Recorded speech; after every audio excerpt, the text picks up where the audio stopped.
Welcome back, Wolfpack. It's 2025. Sarah Adams' wild predictions have come true. World War III is erupting and the shelves are stripped bare. The mob is coming to your doorstep and you are completely out of ammo. Look, I'm not here to predict World War III. I'm not here to be a doomsday prepper, but you know what? We've seen this happen before. And if you're just a hobbyist and you just want to maintain your hobby without having to pay insane prices, what we need to do is go through what is the most common types of ammo that we want to stockpile in order to avoid getting price gouged at the best case scenario and avoid getting looted or worse in the worst case scenario.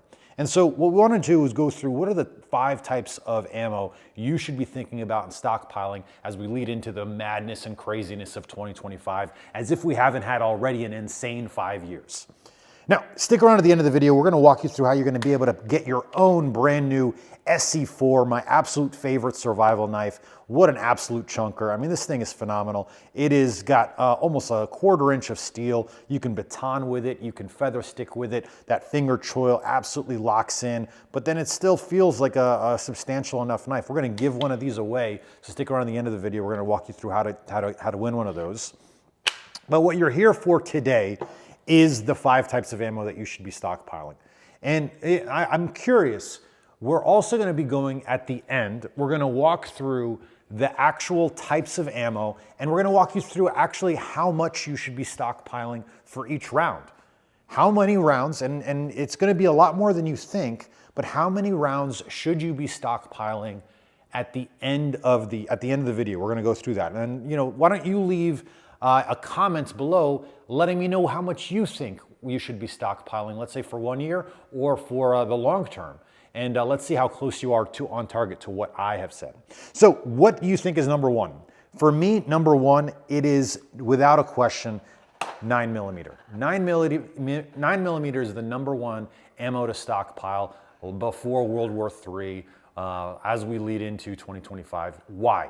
Well, number 1, if you have to bug out, if you have to, look what happened in California, the wildfires. If there's only one caliber that you need to piece out, what is probably the only firearm you're going to grab with you if you can only grab one? Probably it's going to be your sidearm. It's concealable. It's enough for self-defense. In a pinch, you could use it for hunting. But the most important thing is it's the most versatile. And so the number 1 ammo that I'd recommend is 9mm. This is actually Blazer, which is my favorite target ammo. It's super consistent, got a great price, and here's what I like about it. It's actually pretty affordable right now. The prices have come back, not to pre-2020 levels, but they've come back to pretty affordable.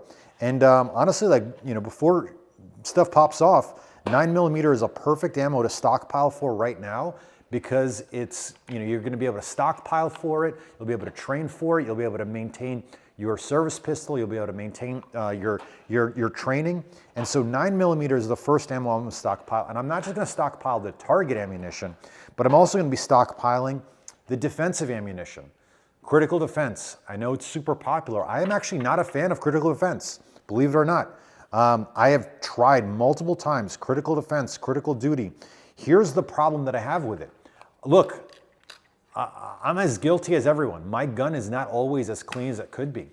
And my feed ramp sometimes gets carbon buildup. And even with my Glocks, I know people like Glock reliability, 100%, but guess what? There's something about these polymer tips, I don't know what's on there, but you can actually feel it. It's like an eraser. It's an eraser nib. And the problem with this eraser nib is it will literally catch on the feed ramp. And I've had multiple failure to feed as a result of using this ammunition. Go and test this out. It could just be me. Look, I could be user error, and 9 times out of 10, it is user error. But you know what? I'm the user. And so guess what? If I am having these problems, I have since switched to the Lehigh Defense. And here's why. Number 1, if you look up the ballistics on this, absolutely phenomenal. Works just as well in terms of the cavitation as the critical defense, but because it's a cast iron, or I'm not sure what's the actual term for it, but because it's hard cast, it essentially operates and is as reliable as Full Metal Jacket. And the reason for this is because, I don't know if you could take a look at those cavities. Those cavities create, let me see if I can get this to focus. The cavities here create the wound channels as a result of the liquid channeling. So as the projectile goes through, it will create the same level of cavitation as the critical defense. But because it's hard, because there's nothing to catch on, it feeds as reliably as Full Metal Jacket. And so I'm not only going to be carrying the target ammo or stockpiling the target ammo, but I'm going to be stockpiling my carry ammo. So for the 9mm. So that's the first one, is just maintaining some 9mm. And in fact, IIII Defense, they do a great job, but I actually think one other company does an even better job. So they'll take the original bullet, and I'm using that correctly, the bullet. I'm actually just talking about the projectile that comes out, and then they will, they overcharge it, and they put a much better casing to create a better overall round, and that's from Underwood. So Underwood actually takes the best of the IIII and creates a better round overall. So I'm a big fan of the Underwood, either the regular or the plus Ps. So this is my actual favorite carry ammo. So it's the Underwood. I've had 0 out of hundreds, probably approaching over 1,000 rounds of using this type of ammo. 0 failure to feeds, failure to extracts, absolutely critical. And I believe I just saw the Sheriff of Baghdad, shout out Sheriff of Baghdad, he just mentioned this is his favorite ammo as well because it's the best for vehicle penetration. And let's say you're in a bug out scenario, if you are, there are road rage accidents, you got to get out of Dodge, guess what? You're going to want something that can operate in and around vehicles. So number 1 is 9mm. What do you think is number 2? That's right, number 2, the best, 5.56. The good stuff. So 5.56, this is the best for short range, intermediate range. I mean, it's the best overall defensive round. It feeds America's firearm, which is the AR-15, probably the most versatile fighting rifle of all time. And so if you do not have enough 5.56 to both train and defend with, what are you doing? Let's pick it up. Let's get out there and let's get out there. And so what we need to do is make sure you got enough 5.56 out there. And I'm a big fan of the standard 55 grain M193. It feeds reliably. It works well. There's nothing wrong with it. It's cheap comparatively. I know the prices are insane compared to where they were pre-2020, but it's still way less than let's say 300 Blackout, and still way less than 308. So let's stockpile as much of this as you can, because if there's one rifle you're grabbing, it's probably your AR, and so let's stick with that 5.56. And while you can stick with the M193, one thing that they're doing is also some green tip. And I know not everyone's a fan of green tip, but guess what? Body armor is becoming pretty normal right now. And so if there's ever a Red Dawn event, you're probably going to want to at least candy stripe your mags with some 5.56 just to make sure that if you have a failure drill, it's probably no longer 2 to the body, 1 to the head. I'm hearing that's actually now more 2 to the body, 1 to the pelvis, just to get somebody to drop. And so sometimes you might be able to avoid that with the green tip. So the green tip, it'll zip right through body armor. So you might want to candy stripe your mags if you have a fighting loadout. So 5.56, I mean, between 9mm and 5.56, you've got pretty much a standard tactical loadout. You've pretty much got everything you need. You can pretty much hunt almost all the game in North America. You might have to hit, larger game more than once with the 5.56, but with the right shot placement, there's no reason why you can't take them down. So between the 2 of those, you're ready to go. And then number 3 is your 22. So your 22 is incredibly versatile. You can use it for varmints. You can use it for target practice if you want to stay extra quiet. I mean, I've seen deer being taken down by 22. And so you want to go with your standard target, maybe your quiet, your extra quiet subsonics if you want to get extra quiet and you want to not attract any attention. 22 long rifle, it's small but mighty. It's really, really good. Quiet hunting, it's cost effective. I mean, there's no reason why you're not having thousands of rounds of 22 ready to go. And here's the best part about it. is it's so light. Look at this. This is 100 rounds right here, right? Compare this to this, which is 200 rounds. This is super heavy. So like with this, how many rounds are in here? I think there's 50 rounds. Like look, right here.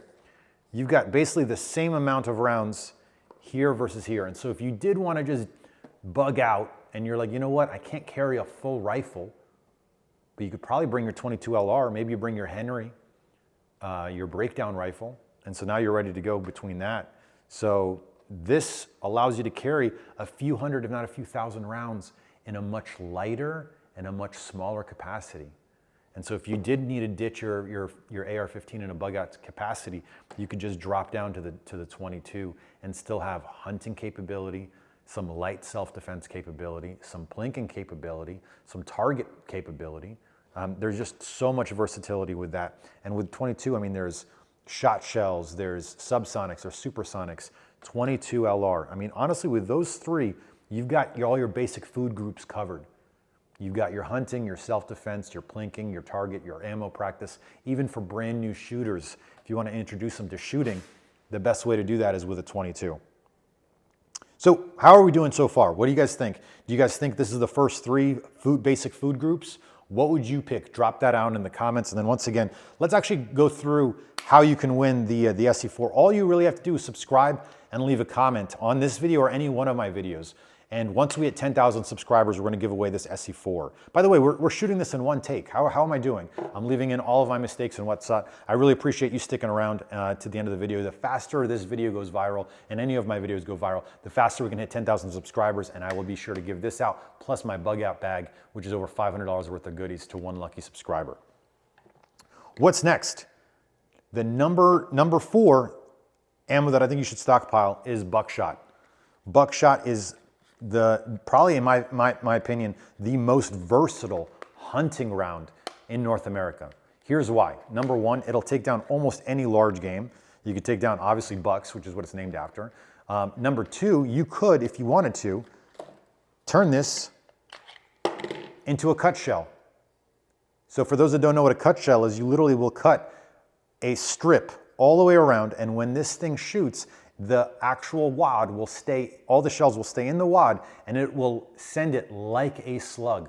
So guess what? You want to take down a bear, you want to take down a moose, an elk, you've now turned your buckshot into a slug. And so there's no need to stockpile slugs, you just stockpile buckshot and then turn it into a slug when you need to. And so buckshot is my number 4 ammo that you should be stockpiling, because guess what? I mean, this will take down any large animal, including your two-legged foes. And so buckshot is absolutely phenomenal. Stockpile some buckshot. It's very, very good. And so I think this is an excellent big game solution. It's got incredible stopping power, incredible versatility. And I think that it's a phenomenal round, probably my number 4 pick for stockpiling. And then number 5 might actually shock a lot of you, but it's actually a result of what's going down in Ukraine right now, which is a result of just really the way that warfare has changed substantially in the last 18 months, which is drones. And so my number 5 is actually birdshot, specifically this long-range high brass. So long-range high brass, because I do think that every group right now should probably have one dedicated shotgunner that's really good at birdshot or skeet shooting, just to be able to take out drones. You know, I think that there was a journal that was recovered from a North Korean soldier in Russia, and they're saying the tactics they're using right now is if you see a drone, you get in groups of 3, one person's bait, and the other 2 try to take the drone out. Scary stuff, but that's the way warfare is going. And so birdshot, incredibly versatile. Number 1, I mean, obviously for food, you know, what it's actually designed for, which is getting food. So getting duck, fowl, quail, delicious stuff, you know, but then also for drone protection. And it's an unfortunate part of the world that we're living in right now, which is just the way warfare is. And so unfortunately, you're going to have to stockpile a little bit of birdshot. And so I even saw an advertisement for this. Check this out. So this is a from Skynet, which is a ground-to-air drone defense round. Isn't that crazy? Look how cool that is.